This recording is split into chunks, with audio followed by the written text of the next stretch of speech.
So here again with employment law expert David Wright in our series of videos, and they really covering the issues that I think we all have. So David, minimum wage, this is something that I get asked a lot about, especially when someone's on commissions, and whether or not, one of the classic things I get asked is if someone's on commission, 1 week if they're making quite a lot of commission, and another week they're not, and it's going to even out, does that constitute the minimum wage? Right, that's a difficult one, but let me do my best to answer it. Right. What we should really say on the contract is you'll receive, we'll pick a figure, 35%, or let's say the living wage, £7.20, whichever is the greater.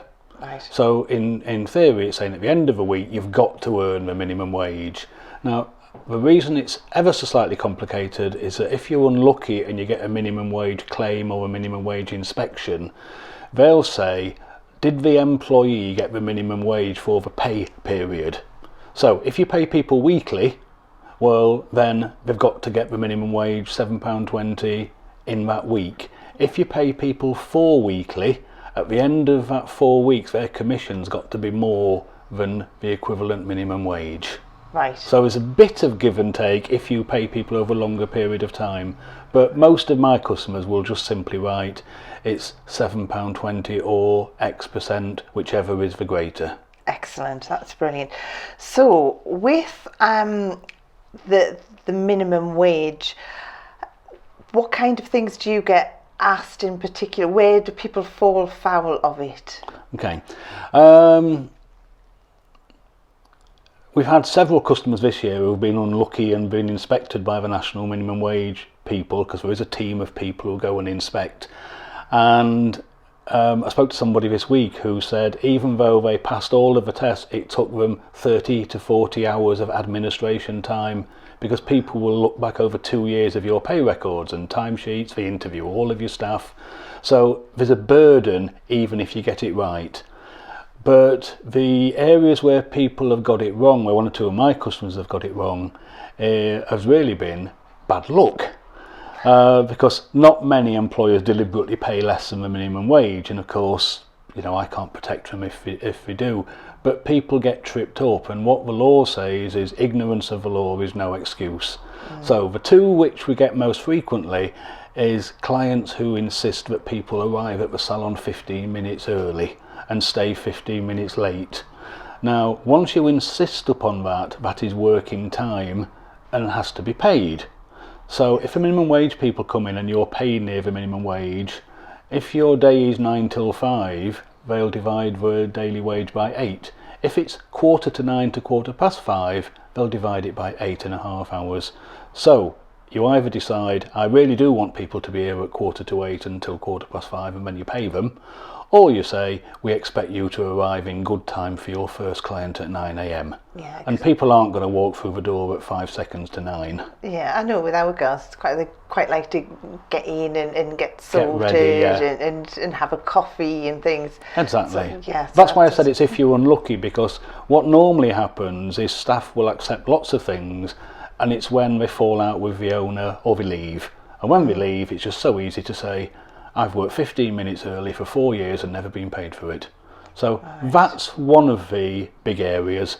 Another big area is people get mixed up about apprentices. Oh yes, yeah. So apprentices is, I think, is clear, but I'm bound to say that the hourly rate currently for an apprentice is £3.40, and you get the minimum wage for your age when you get to 19. The exception is if you're already 19 or older, or you're going to be 19 in your first 12 months in the job, well then you don't get the minimum wage until you've been in post for 12 months. So, I'll give you an example. If I'm 24 and you take me on as an apprentice, I don't get the minimum wage for 12 months. Okay. If I'm 17 and you take me as an apprentice, I don't get the minimum wage until I'm 19.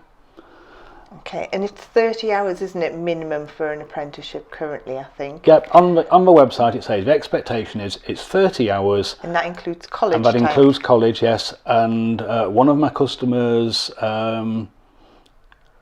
fell foul of a minimum wage inspection, and the only thing they hadn't done was 2 of their apprentices had to go back for some evening extra resits for NVQ and weren't paid for it. And Right. those 4 hours took them under the minimum wage by about half a p, but we still got a 4-figure fine. Really? Wow. So is it a standard fine that you would get, or? It's gone up every year, so it's now up to 20,000 per employee. Really? I don't think anyone's ever had that, but the national minimum wage people inspect the areas where people have traditionally got less than minimum wage, which sadly is hair, beauty and care homes. Right. So I know a care home's had an £80,000 fine. Tips, that's another thing as well. Yeah. So tips, should they be classed, is it an employee responsible for, if they get tips, for tax and everything separate to that? Right, it's absolutely black or white. You either say the staff keep their tips and you put in your workplace rules that they're responsible for advising HMRC. Okay. If you collect the tips and share them out as part of their wage, well then that's not an element of the minimum wage, but it's taxable and the employer's responsible. So most of my customers now would simply say that the staff share the tips between them, or they keep their own tips, and they'll simply say you're responsible to go into HMRC. Oh, that's fantastic. Right, brilliant. Thanks once again, David. That's absolutely wonderful. Okay, my pleasure.